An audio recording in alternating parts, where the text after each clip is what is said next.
कराड नगरपालिका पश्चिम महाराष्ट्रातील राजकीय दृष्ट्या महत्त्वाची समजली जाणारी ही पालिका। या ठिकाणी माजी मुख्यमंत्री पृथ्वीराज चव्हाण यांच्यासह अनेक दिग्गजांची प्रतिष्ठा पणाला लागली आहे। कराड नगरपालिकेसाठी 14 प्रभागातून 29 नगरसेवकांसाठी लढत होणार आहे। त्यासाठी एकूण 236 अर्ज भरलेत। नगराध्यक्ष पद इतर मागास प्रवर्ग स्त्रियांसाठी आरक्षित असून त्यासाठी एकूण 14 उमेदवारी अर्ज दाखल झालेत। पश्चिम महाराष्ट्रातील महत्त्वाची नगरपालिका म्हणजे कराड नगरपालिका।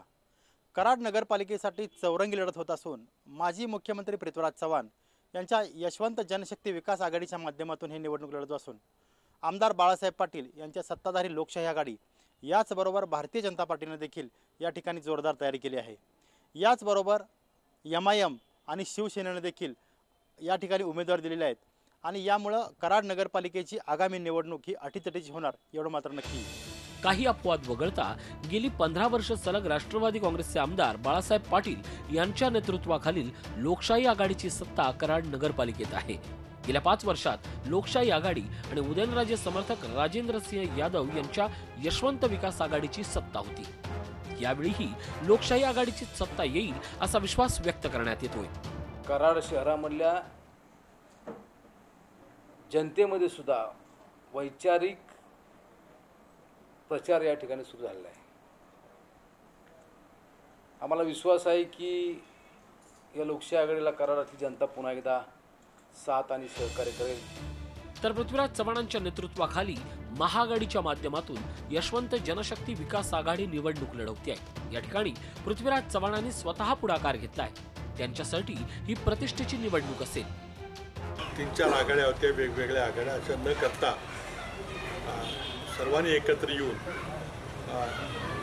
आम्ही या निवडणुकीला सामोरं जाण्याचा निर्णय घेतलेला आहे। शहरामध्ये सगळी कामं अतिशय नियोजनपूर्वक केली। या 5 वर्षांमध्ये या आघाडीवर कुठल्याही प्रकारचा कसलाही आरोप कुणीही केलेला नाही, विरोधकांनी सुद्धा केलेला नाही आणि जे आता सत्तेतून बाजूला गेले त्या लोकांनी सुद्धा आमच्यावर कुठलाही दोषारोप ठेवलेला नाही। आम्हाला या शहराचा अतिशय मायक्रो प्लॅनिंग करून अतिशय नियोजनबद्ध पद्धतीने आम्हाला विकास करण्यास अपेक्षित आहे। यामध्ये शहराला ॲक्सेस करणारे अनेक पूल असतील, जे 24/7 मोठ्या ज्या योजना 24/7 असतील, अंडरग्राउंड ड्रेनेज असतील, ह्यामध्ये काही लोकच काढण्याचे फार मोठे प्रश्न आहेत। भाजपनेही कराडमध्ये सत्ता संपादन करण्यासाठी जोरदार मोर्चे बांधणी केली आहे। भाजपनं आमदार विलासकाका पाटील उंडाळकर यांच्या कराड शहर विकास आघाडीची हातमिळवणी केली आहे। विकासाची गंगा आणण्यासाठी आपण हा प्रयत्न केलेला आहे। जर लोकांनी साथ दिली तर लोक कशा पद्धतीने विकास होईल तो बघतीलच। त्याचबरोबर मागच्या महिन्यात मुख्यमंत्री साहेबांनी आपल्याला कराडसाठी 4 कोटी वैशिष्ट्यपूर्ण निधी आणि 4 कोटी रस्ते विकास निधी असा कराडसाठी दिलेला आहे। MIMने देखील जोरदार प्रचार यंत्रणा राबवली असून नगराध्यक्ष पदासह 5 प्रभागात 10 उमेदवार रिंगणात उतरवलेत। याशिवाय बहुजन समाज पार्टीसह अन्य राजकीय पक्षांचे समर्थक निवडणूक रिंगणात असून अपक्षांची मोठी संख्या पाहता कराडमध्ये अनेक प्रभागात चौरंगी किंवा बहुरंगी लढती होणार हे स्पष्ट झालंय।